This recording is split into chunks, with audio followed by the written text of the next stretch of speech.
Hey guys, what's going on? Steve Rozenberg here. Make sure that you subscribe to this channel so you can get more videos like this in the future. Today we're going to talk about what is the difference between a leader and a manager. Many times, a lot of people that all of a sudden when they quit their job because they don't want to be told what to do, they don't want to have specific hours, they think that once they start a business, they're a leader. And they also think that just because they have a specific job that they do now in their business, that everybody else should have the same passion and desire when they come work for them. The reality is people go to work for someone else because of good leadership. They will stay because of good leadership. The challenge that we all have is we do not understand the definition between what a leader is and what a manager is. So let's talk about the definitions of leadership and management. A lot of times we confuse the two, and we actually think that being a good manager is actually being a leader. A leader is somebody who inspires people with a vision and a desire and gets people emotionally charged to want to come and be a part of a movement or a company or a vision of what is going to happen. So think of a leader, when they go and charge up the hill, the people behind them are running right behind them as fast as possible. A manager is the one who orders everyone up the hill and says, if you don't get up the hill, you're going to be fired. Now, the thing is both are needed in a business. You have to have a leader and a manager.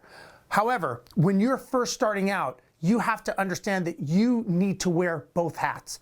You need to know what it's like to be a leader and inspire people, but then you have to also know what is it like to be a manager. How do you hold people accountable?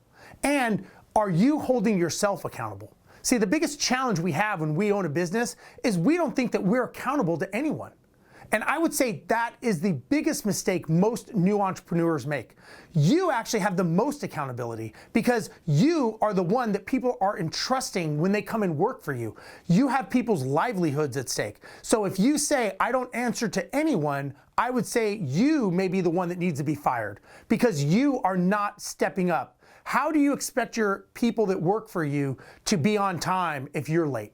How do you expect them to be nice to clients when they see you yelling at clients or talking bad about them after you hang up the phone? You cannot inspire a good culture and be a good leader if you are a bad manager. And sometimes you may be the problem and you need to be fired. Many times you think that just because you own the business that you don't have to answer to anyone and you don't have to be accountable. And I would say that that is a very, very grave mistake. Just remember, people are watching what you do all the time. You may not think it, but remember, if you're 2 minutes late or you're 5 minutes late to a meeting, what does that say to the other people? How are you disrespecting them for their time? If you talk bad about someone that you're buying a house from or selling a house or maybe your tenant, you think that that does not come through in your body language when you're actually talking to them?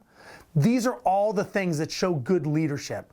So just remember, you have to live it and you have to believe what you're doing if you want other people to believe.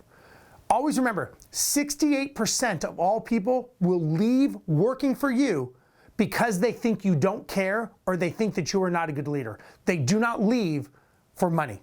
They leave because apathy and they think that you do not care about them and that you are not going to lead the company.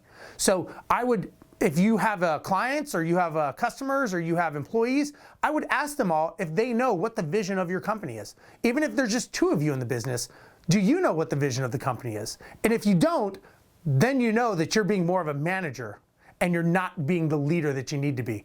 And remember, you have to have both. You've got to have the leadership and you've got to have the management, and you have to know when to use both because they're both necessary and you have to know which one needs to be used at what time. So I'm Steve Rozenberg. Make sure you go to my website, steverozenberg.com. Also, subscribe to this channel so you can get more information like this, as well as other stuff dropping as soon as it comes out in the future. Thank you very much.